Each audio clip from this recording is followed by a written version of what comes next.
Saludos amigos, bienvenidos a Valores de Acero.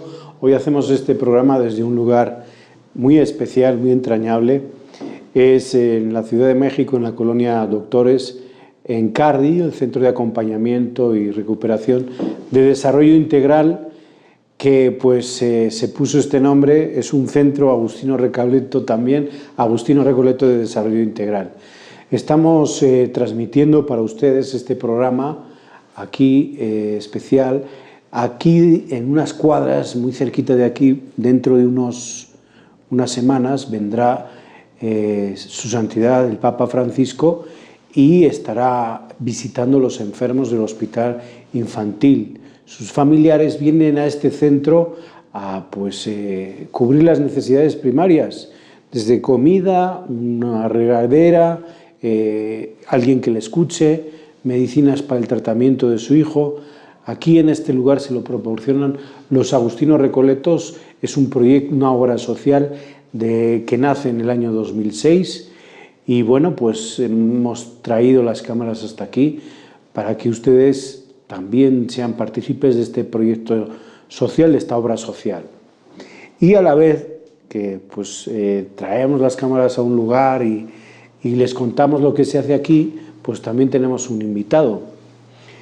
El invitado de hoy es Fray Pablo Panedas Galindo. Él es Agustino Recoleto, se encuentra muy cerca de lo que es la Plaza de la Inmaculada en Roma, en un colegio donde van los sacerdotes religiosos Agustinos Recoletos a estudiar a las universidades de Roma, el Colegio San Ildefonso. Bienvenido, Padre Pablo.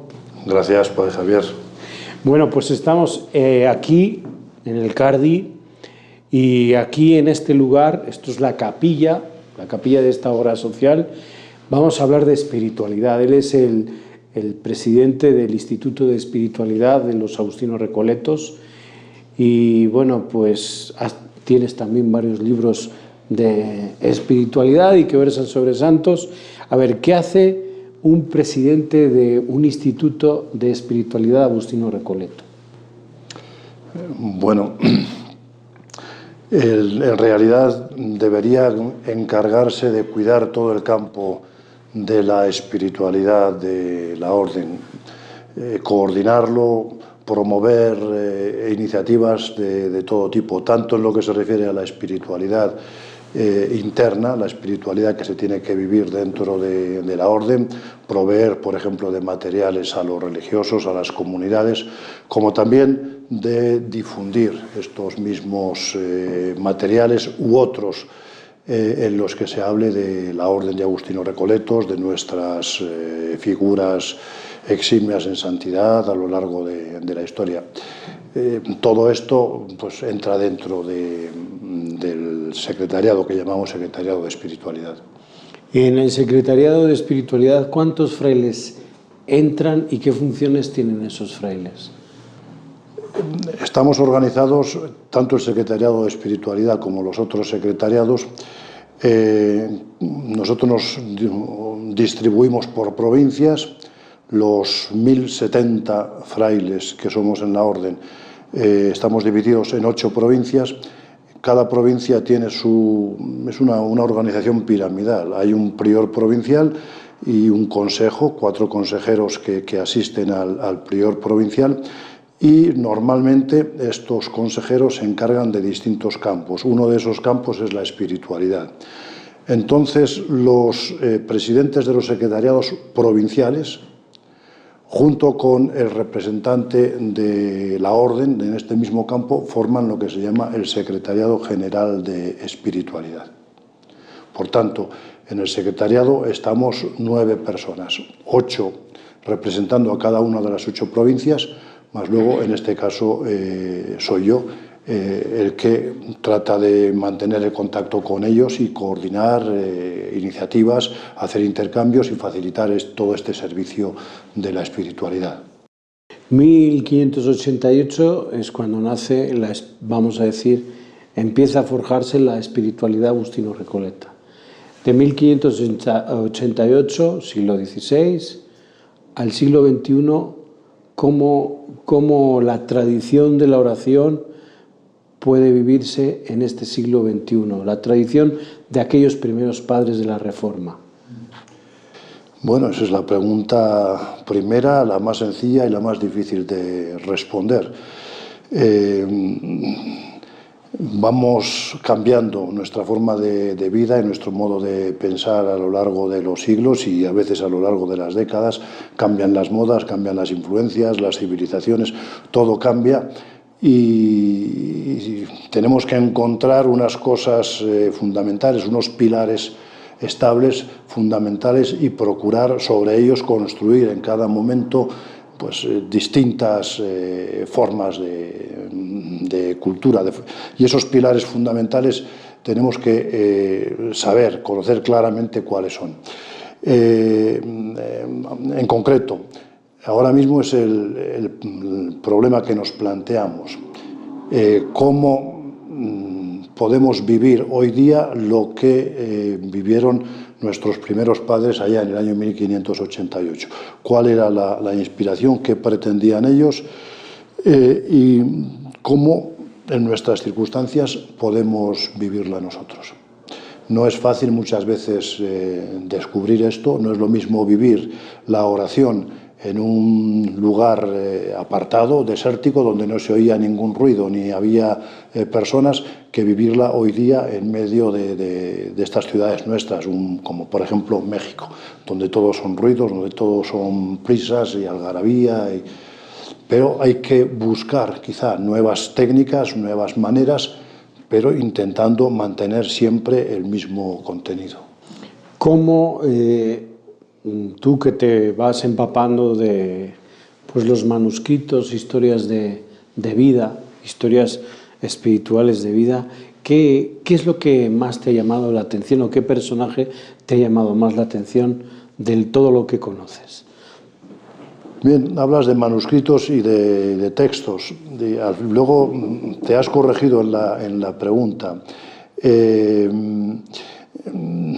Y creo que muy acertadamente, porque los libros, los tratados que pueden haber escrito en siglos pasados, la doctrina tiene su importancia, pero yo creo que lo que realmente contagia e incendia a otros más que los libros y los escritos, por buenos que sean, son los ejemplos, son los personajes. Entonces, nosotros estamos intentando redescubrir a estos personajes del pasado, no solamente los santos canonizados, como puede ser San Ezequiel Moreno, sino otros personajes que quizá acaban de morir o incluso todavía están en vida entre nosotros y que están actuando en nuestras casas, en nuestras comunidades, en nuestras parroquias ordinariamente, sin que quizá nadie se percate, nadie vea en ellos cosa especial, pero tenemos que aprender a descubrir en ellos estas figuras que digo, ¿no?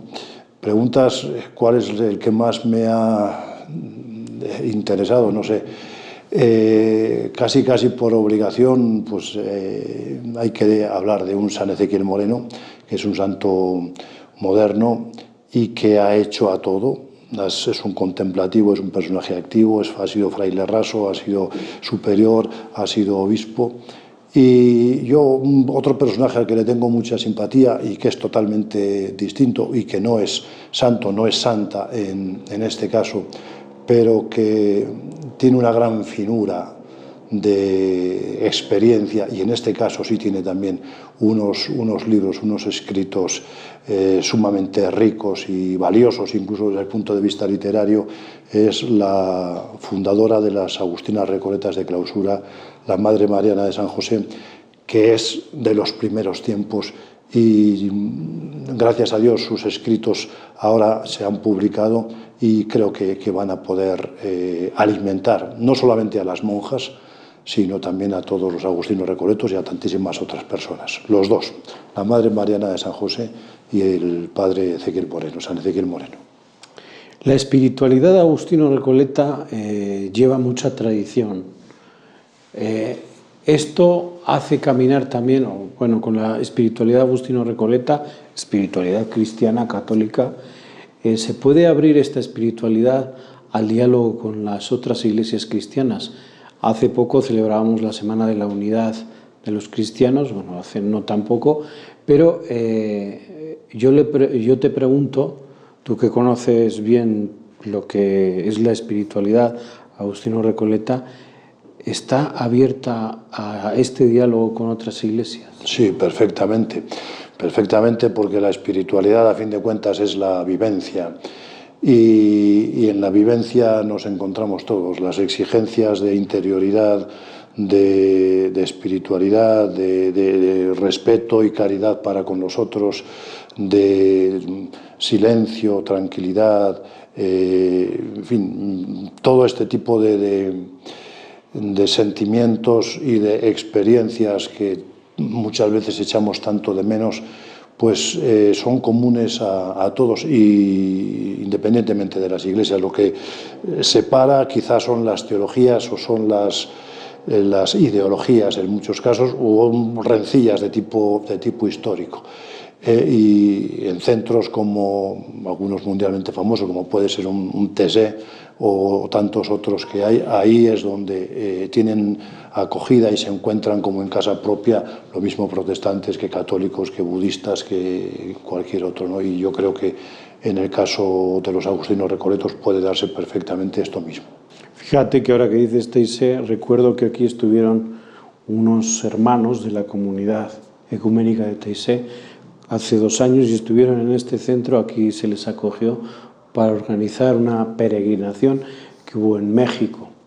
Bueno, estamos con el ecumenismo y pasamos a algo más concreto. ¿Cómo un seglar puede vivir la vida Agustino Recoleta? Esto se llama a través de las fraternidades, ¿no? Los hermanos seglares fraternos.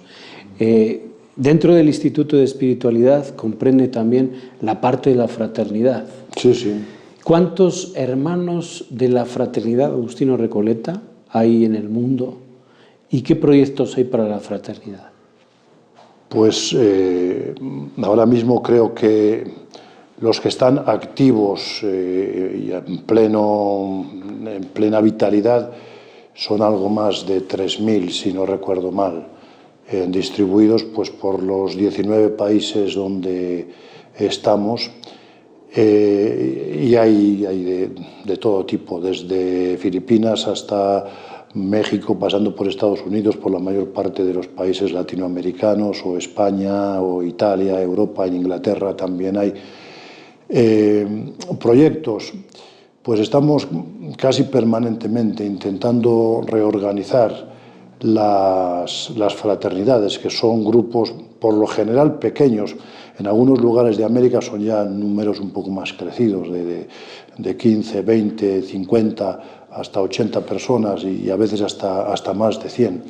Se trata de buscar todo tipo de medios para que ellos experimenten, pues básicamente eso, lo que es la fraternidad, que se sientan hermanos, lo que es la comunidad, que se sientan pues una única cosa, y al mismo tiempo que se sientan unidos a la orden.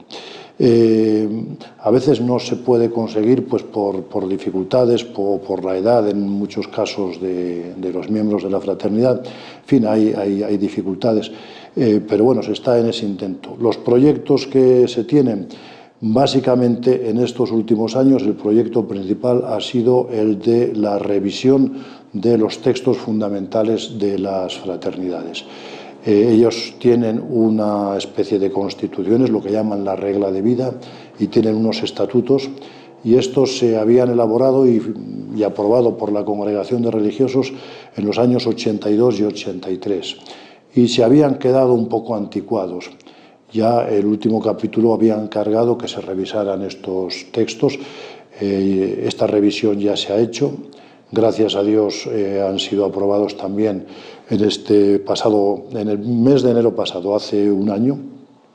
Fueron aprobados por la Congregación de Religiosos y estamos pues para imprimirlos, al tiempo que seguimos revisando otros libros importantes para las fraternidades. Este es el proyecto principal, porque si estos textos fundamentales los van asimilando ahora las fraternidades, pues va a cambiar un poco o mucho su mentalidad. Y junto con esto también se les ha procurado unos materiales de trabajo que son 14 cuadernillos los que hay hechos hasta ahora, que ellos van a poder ir estudiando en grupo y les va a servir para revisar su propia vida. En fin, esta es la propuesta, una nueva propuesta que hacemos a las fraternidades. Ok. Me están diciendo que Gaby Ríos está preparada con las 5 noticias más importantes de la Iglesia Católica. Vamos con ella y enseguida regresamos aquí a Valores de Acero.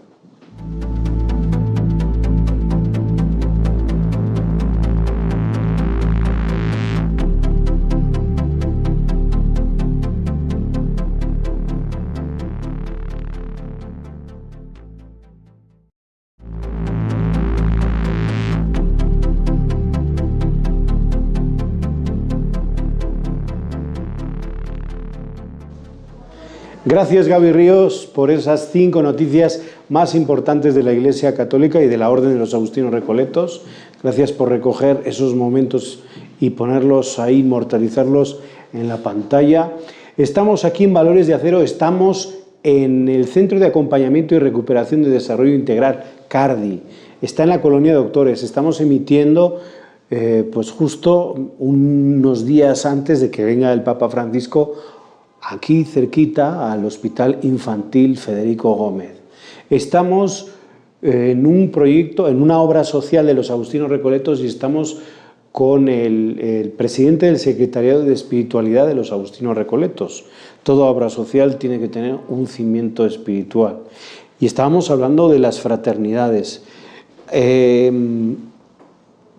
Las fraternidades tienen vamos a decir, una edad media de vida, uno que ingresa ahí es para siempre.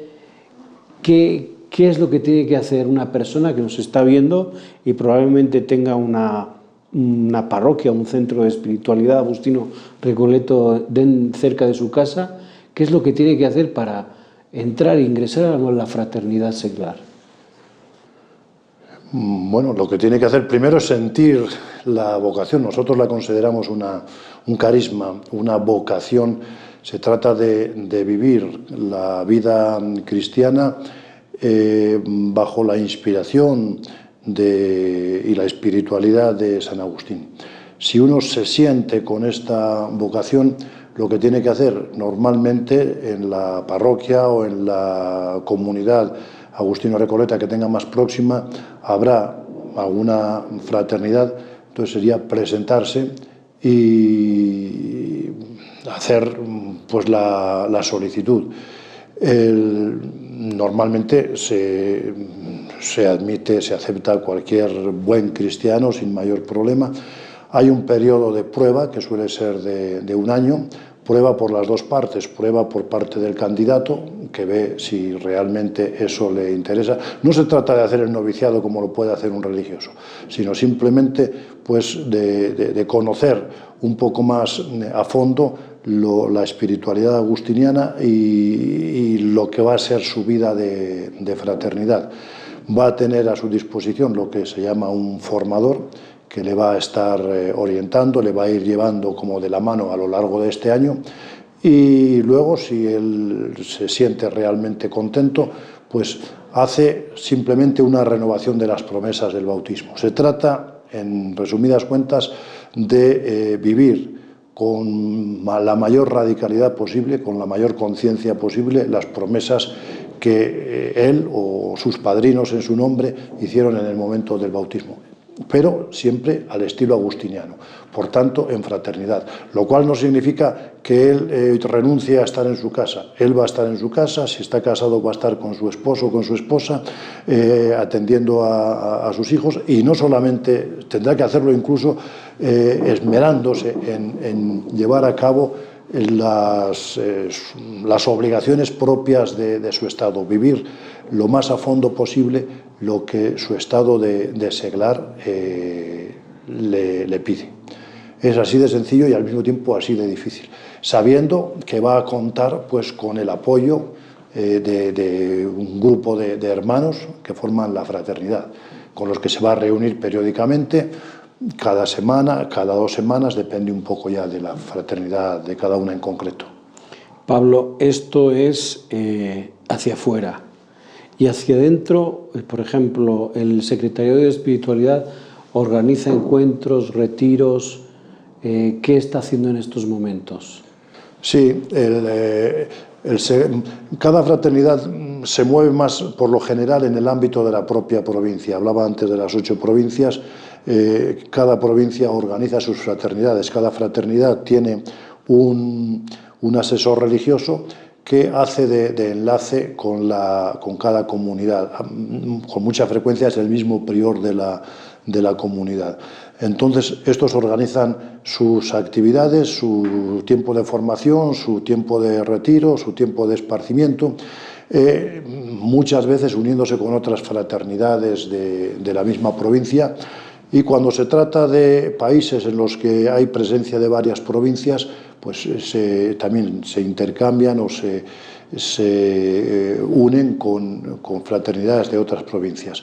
Estamos intentando completar la red de consejos nacionales, de forma que cada fraternidad o la fraternidad de cada país o las fraternidades de cada país tengan un presidente nacional con unos consejeros nacionales que a su vez podrán ponerse en contacto con los consejos nacionales de otros países, y de esta forma se irá haciendo cada vez más fácil las actividades a un nivel internacional, incluso a nivel de orden, actividades que ahora mismo pues resultan muy complicadas porque falta completar esta pirámide o esta red. Los frailes tienen también días de retiros, tienen encuentros, los religiosos agustinos recoletos. Eso les toca a ustedes como Secretariado de Espiritualidad organizarlo. ¿Ha habido durante estos 6 años en los que tú has estado al frente de este secretariado alguna novedad respecto a encuentros y retiros? Respecto a retiros, lo que llamamos retiros mensuales, sí ha habido una novedad importante, porque antes cada comunidad hacía su retiro mensual. Un retiro mensual es pues dedicar una jornada a cerrar las puertas. En algunos lugares lo llaman día de comunidad. Es un día en que la comunidad mira hacia su interior, se olvida un poco de las actividades hacia afuera, tiene un rato más de oración, comparte cosas, se planifica también. Bueno, pues el capítulo pasado, de hace 5 años, casi 6 ya, pidió que se proveyeran materiales para que todas las comunidades pudieran pues reflexionar sobre los mismos temas y pudieran caminar en esta línea pues al mismo paso, ¿no? Y desde entonces pues son ya más de 40 los materiales, los cuadernillos que para cuadernillos mensuales que se han ido enviando a todas las comunidades. Hemos procurado incluso mandarlos en la lengua correspondiente. En la orden nos manejamos sobre todo con 3 lenguas que consideramos oficiales, además del español, el inglés y el portugués. Entonces procuramos los materiales importantes traducirlos a las 3 lenguas. No siempre lo conseguimos, pero ciertamente esta vez hemos conseguido pues sacar estos más de 40 cuadernillos que se han enviado a todas las comunidades, y todas las comunidades han estado reflexionando sobre los mismos puntos y más en comunión también en este aspecto. ¿Algún otro proyecto más, además de los retiros, que pues se te ocurra ahora? Ha habido proyectos concretos con motivo de ciertas efemérides. Quizá el más destacado fue el año 12, en que se celebraban los 100 años desde la concesión por parte de la Santa Sede de lo que llamamos el Breve Religiosas Familias, o sea, un documento en el que se nos daba la mayoría de edad y se nos hacía una orden independiente de los hermanos agustinos con los que hasta ese momento convivíamos, ¿no? Entonces, con esa ocasión se hicieron también determinados materiales que se fueron difundiendo por toda la orden y se tuvieron diferentes actos. Y luego pues ha habido otro tipo de actividades en los que el secretariado también ha ha influido o ha intervenido, actividades que están a caballo entre varios organismos, como han sido pues la presentación de algunas publicaciones especialmente importantes que se venían esperando en la Orden desde hace a veces decenios e incluso siglos, sobre todo 3 libros, como son las obras completas de la Madre Mariana de San José que he citado antes, y luego pues un volumen más, el volumen número 13 de nuestra historia del pasado, diríamos, y un volumen que estamos todavía difundiendo y presentando, que es de un manual de historia que va a consistir en 3 volúmenes. Ahora se publicó el segundo volumen y es el que estamos presentando. En esto también ha tenido pues una cierta actuación el mismo secretariado, porque es un material, el de la historia, que nos sirve para cimentar nuestra espiritualidad. Hablas de difundir materiales, y tú eres también miembro del equipo de comunicación institucional de la Orden. ¿Cómo ves con el siglo XXI el mundo de las comunicaciones tan desarrollado y que se está desarrollando cada día? ¿Cómo ves a la Orden en cuanto a las comunicaciones? Pues creo yo que estamos en líneas generales en un momento de querer y quizá no poder o no poder del todo. Estamos saliendo o hemos salido ya de la comunicación al estilo tradicional, de nuestros boletines o informativos de orden interno o que se limitaban a la gente, las personas que están en nuestro contexto, en nuestro círculo inmediato, familiares o quizá los alumnos de los colegios como mucho. Y llevamos ya varios años haciendo nuestros intentos en el mundo digital, de las redes, de la informática, pero nos vemos ahí como dando palos de ciego. Ya quisiéramos en la Curia General poder contar con no sé, unos equipos, unos colaboradores, unas instalaciones como veo que tiene pues el CEAR y como pues esta misma cadena pues manifiesta, ¿no? Nosotros no contamos, al menos en Roma, a nivel de orden, no contamos todavía con personal suficiente, y a veces pues los que estamos, aunque asesorados por algunos profesionales de fuera, pues no terminamos de saber hacer bien las cosas. Creo que ojalá en un sexenio más, nos organizamos por sexenios, o espero que en un plazo más corto, en 2 o 3 años más, pues ya podamos contar con algo que sea pues por lo menos parecido, aunque quizá a cierta distancia, de lo que tenéis aquí. ¿Hay algún proyecto a futuro de unificar todo lo que está saliendo de la Orden? Porque es mucho, muy bueno, pero a nivel personal yo lo veo muy disperso. ¿Hay algún proyecto de unificar todo esto hacia un lugar y que, bueno, desde aquí vamos a difundirlo? Estamos en un proceso que llamamos, las palabras las repetimos continuamente, de renovación y de reestructuración. La renovación se entiende suficientemente bien, o revitalización, sí. Tenemos que revitalizarnos en nuestra vida espiritual y sobre todo, ¿no? La reestructuración es quizá más complicado, más difícil. Y de una parte de esa reestructuración, pues sin duda ocupan los medios de comunicación social, la comunicación, y que al mismo tiempo será efecto y será causa. Entonces, en este proyecto que se tiene que plantear el próximo capítulo general, a partir del próximo mes de octubre, el 2 de octubre comienza, pues un punto que tendrá que plantearse con toda crudeza y ambición será este de los medios de comunicación de la Orden. Ahora mismo pues poco más puedo decir porque en definitiva es esa asamblea representativa de toda la orden la que tiene que, primero, mostrarse sensibilizada y después pues arbitrar los modos para unificar y para pues encauzar un poco todo lo que se tiene y relanzarlo lo mejor posible, sirviéndonos, esto para mí es claro, de más profesionales externos que nos ayuden y que nos orienten. Muy bien, pues muchas gracias, Pablo, por tu tiempo. Pablo Panedas es el presidente del Secretariado de Espiritualidad, Secretariado de la Orden de Espiritualidad.